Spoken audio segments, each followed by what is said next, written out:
राजाभिषेक के समय तुम्हें वनवास मांगना पड़ेगा। यह साधारण सी बात नहीं है। और इसका परिणाम क्या होगा मैया जानती हो। तब से दुनिया तुम्हें दुत्कारेगी, दुनिया तुम्हारे विरोध करेगी, दुनिया तुम्हारे नाम पर थूकेगी और तुम्हें सहन करना पड़ेगा। अगर मुझे तुम दे सकती हो तो ये दे दो। जब राम बनना है तो राम बनने के पहले आम बनना पड़ेगा, और जो आम नहीं बनेगा वो कभी राम नहीं बनेगा, और जो राम नहीं बनेगा वो निशाचरों का संहार कभी नहीं कर सकता है।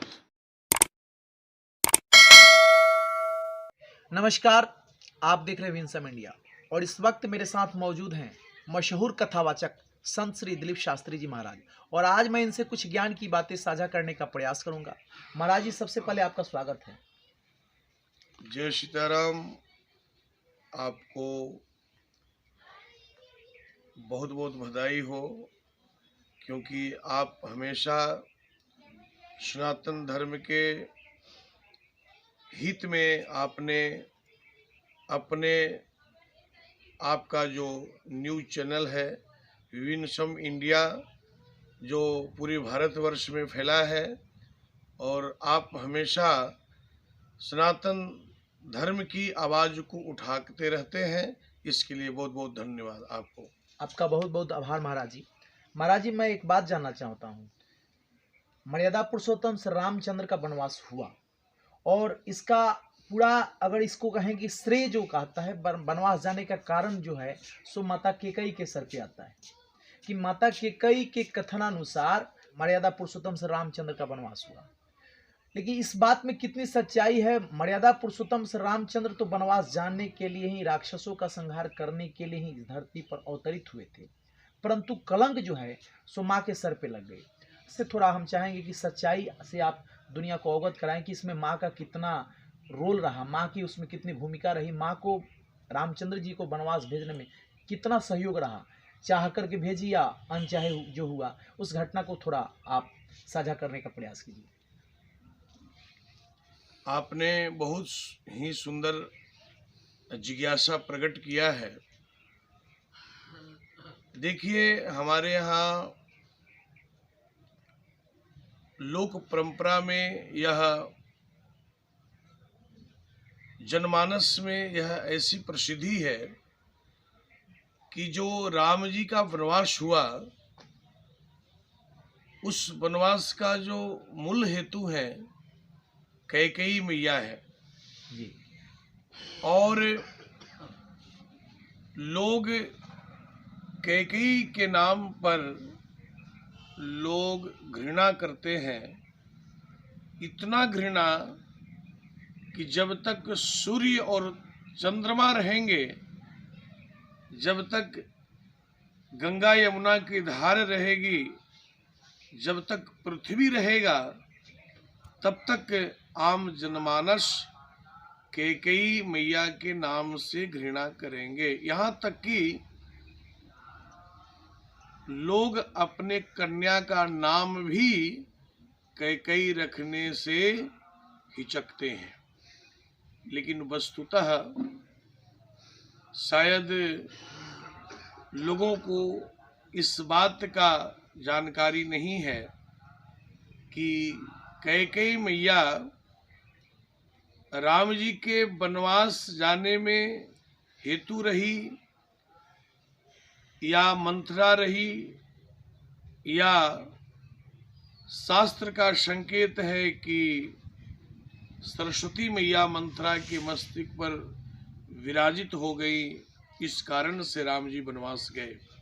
देखिए, राम जी का जो प्रागट्य हुआ, राम जी का जो अवतार हुआ, वह असुरों को विनाश करने के लिए, क्योंकि गीता में भगवान ने कहा यदा यदा ही धर्मस्य ग्लानिर्भवति भारत अभ्युत्थानमधर्मस्य तदात्मानं सृजाम्यहम्। और गोस्वामी बाबा ने कहा कि जब जब हो ही धर्म की हानि और बाढ़ ही असुर अधम अभिमानी। ये बात तो सत्य है कि राम जी का जो अवतार हुआ इस धराधाम पर असुरों को विनाश करने के लिए हुआ। अगर सरल अर्थ में हम लोग ये माने कि राम जी का खुद का इच्छा था कि मैं अयोध्या की राजगद्दी को स्वीकार न करके और वनवास को हम ग्रहण करें, क्योंकि अयोध्या में यदि हम रहेंगे तो असुरों का संहार नहीं होगा, और यदि हम अयोध्या से इतर रहेंगे, जंगल में जाएंगे, अनेकानेक जगहों पर जाएंगे, वहाँ जो भी जैसे भी असुर हैं, राक्षसगण हैं, उनका संहार करेंगे। ये बात अलग है कि अयोध्या में भी राक्षस थे जी। और जंगल में भी राक्षस थे। राम जी ने सोचा कि ये जो जंगल वाले राक्षस है ना, ये थोड़े ज्यादा ही शक्तिशाली हैं।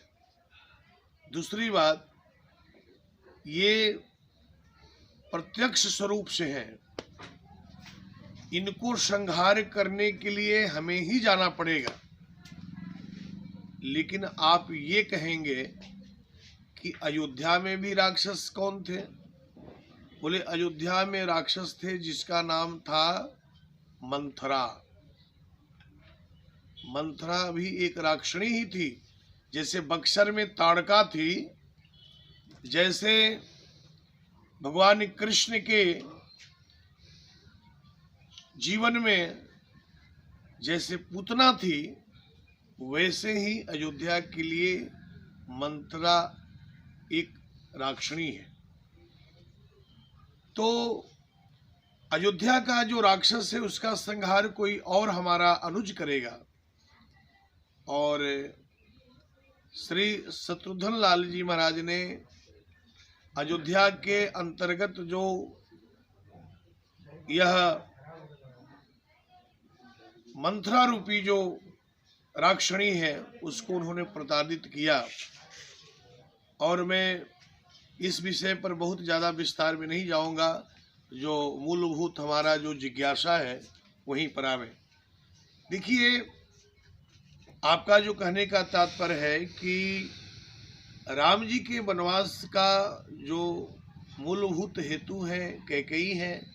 अगर कैकेयी है तो कैकेयी मैया को ऐसा कार्य नहीं करना चाहिए, क्योंकि लोग तो राम को अपने पास में बुलाता है, राम का परित्याग नहीं करता है। लेकिन एक बात आपको और बताऊं, ये जो तीनों माताएं हैं, कौशल्या, कैकेयी और सुमित्रा, इन तीनों माताओं में ऐसे कौशल्या के पुत्र राम माने जाते हैं, लेकिन तीनों माताओं में जितना कैकेयी मैया से राम जी का प्रेम था, स्नेह था, उतना और दोनों माताओं से कहीं दूर दूर तक दिखता नहीं है। बाबा, कैकेयी मैया से राम जी का प्रेम स्नेह था, ये सब लोग पहले था। लेकिन बाद में चल करके जो कैकेयी मैया का कारनामा जो निकल के आया, भरत जी के लिए राजगद्दी और रामचंद्र जी के लिए 14 वर्ष का वनवास, यहाँ से अब लोगों के नज़र में कैकेयी जी का और राम जी के बीच में जो प्रेम है वो कम हो नजर आ रहा है। यानी कैकेयी जी अब यहाँ पर स्वार्थ लग रहा है कि कैकेयी माँ की नज़र में स्वार्थ है और उनकी मानसिकता अपने निजी स्वार्थ के लिए राम जी को वन भेज रही है। तो इस पर कितनी सच्चाई है? देखिए, कैकेयी मैया ने जो महाराज दशरथ से वरदान के लिए निवेदन की है, कैकेयी मैया ने कहा कि सुनहु प्राण प्रिय भावत जी का, और देहु एक वर भरत ही टीका। ये पहला वरदान है। 2 वरदान थाती में था महाराज दशरथ के पास, और कैकेयी मैया ने एक वरदान मांग लिया। लेकिन जो दूसरा वरदान है, दूसरा वरदान को मांगने में कैकेयी मैया का हृदय, वाणी और इंद्रियां काम नहीं कर रही है। कारण कि जिस हृदय से मैंने राम को लगाया और वही हृदय आज राम से या राम इस हृदय से विक्षोभ होंगे।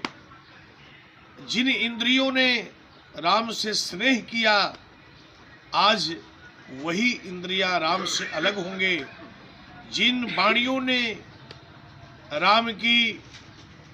राम की वात्सलता में सहभागिता रही आज वही वाणी राम के अभाव में सुना हो जाएंगे।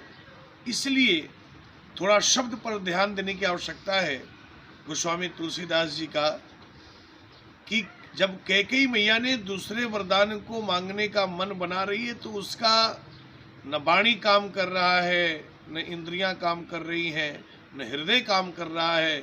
हाथ जोड़ करके और मांगती है। उनके कैकेयी मैया का हाथ कांप रहा है। मांगो दूसर बर कर जोरी। अरे तुमने पहले ही कहा था। अगर हम लोग ये समझते कि कैकेयी मैया की थाती थी, बोलते पहला वर ये था और दूसरा वर राम का वनवास था, साधारण में कह देती, इतना नौटंकी करने की आवश्यकता ही नहीं था।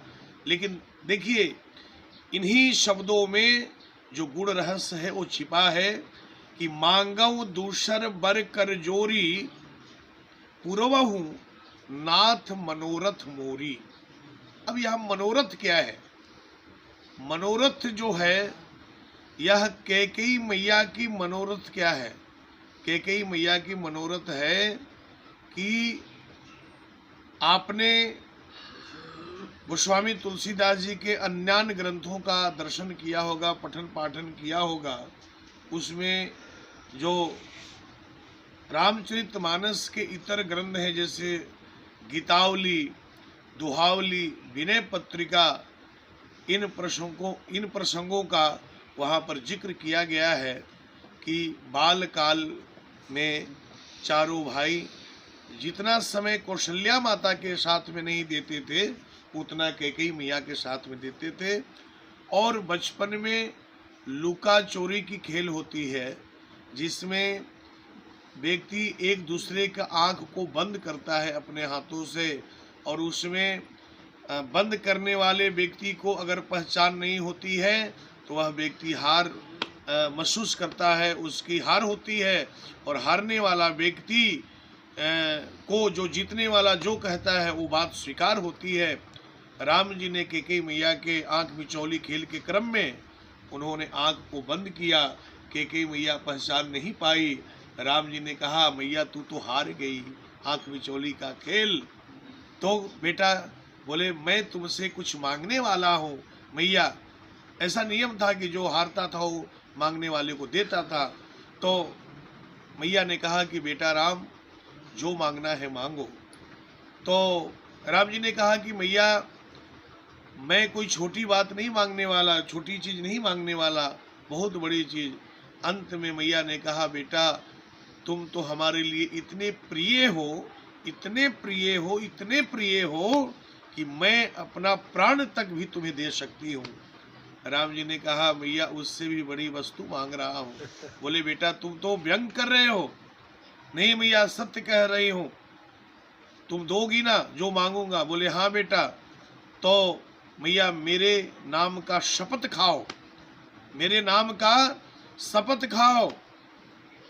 कैकेयी मैया ने राम जी के माथे पर हाथ रखकर शपथ खाई और कैकेयी ने कहा बेटा राम अब मांगो, क्या मांगना चाहते हो?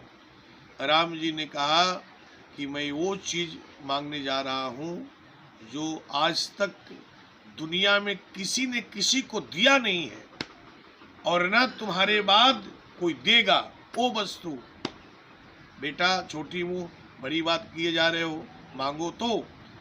तो राम जी ने कहा कि माँ मैं इस धराधाम पर मैं तुम्हें अपना ऐश्वर्य का ज्ञान दे रहा हूँ। लोग मुझे महाराज दशरथ के पुत्र कहते हैं, लेकिन मैं महाराज दशरथ के पुत्र ही नहीं अपितु मैं पूर्ण ब्रह्म हूँ, मैं ईश्वर हूँ और मैं ही सब कुछ हूँ। इस धराधाम पर मैं निशाचरों का संहार करने आया हूँ। और निशाचरों का संहार करने का कारण मैं तुम्हें बनाना चाहता हूँ।